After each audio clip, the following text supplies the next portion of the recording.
முன்னாடி நம்ம பேசும்போது நான் உங்ககிட்ட ஒன்று கேட்டிருந்தேன் சார். என்னன்னா, இப்போ இந்த ஜனநாயகன் பராசக்தி சண்டை வந்து ஒரு கட்டத்தில் அப்படியே அது ஆஃப் ஆகிடுமா அப்படின்ட்டு நீங்கள் சொன்னீங்க. ஆமாம், கொஞ்ச நாள் அது அப்படியே மறந்துடுவாங்க, அடுத்தது போயிடுவாங்கன்ட்டு. பட் இப்போ தேட்டருக்குள்ளே வந்து டிவிக்கேன்னு கத்துறதோ இல்லைனா அங்கே திட்டுறதோ அந்த மாதிரி இன்சிடென்ட்லாம் பார்க்குறோம். இன்னும் விஜய் ரசிகர்களுடைய மனசு ஆறலையோ?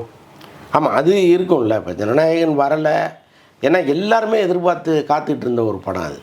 வரலைங்கும்போது இன்னொரு படம் அந்த இடத்துல வந்து நிற்கும்போது கத்துறான், டிவிக்கேன்னு கத்துறான். போகிற இடமெல்லாம் கத்துறாங்க. இந்த அஜித்தே கடவுளேன்னு கத்துனதை பார்த்து சலிச்சு போய் அஜித்தே எப்போ தயவுசெய்து நிறுத்துங்கப்பான்னு சொன்னார்.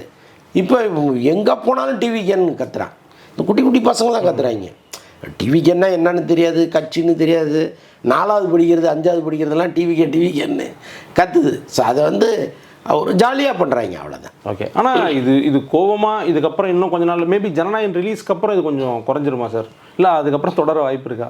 இல்லை, ஜனநாயகன் படம் வந்து அதில் விஜயினுடைய பர்ஃபார்மன்ஸு, அவர் படத்தில் என்ன சொல்கிறாரு, அதில் ஏதாவது வந்து இந்த மாதிரி ஒரு ஸ்லோகனை பிடிச்சிக்கிட்டு வருஷம் முழுக்க கத்துறதுக்கு ஏதாவது இருக்கா அப்படின்லாம் இருக்குல்ல.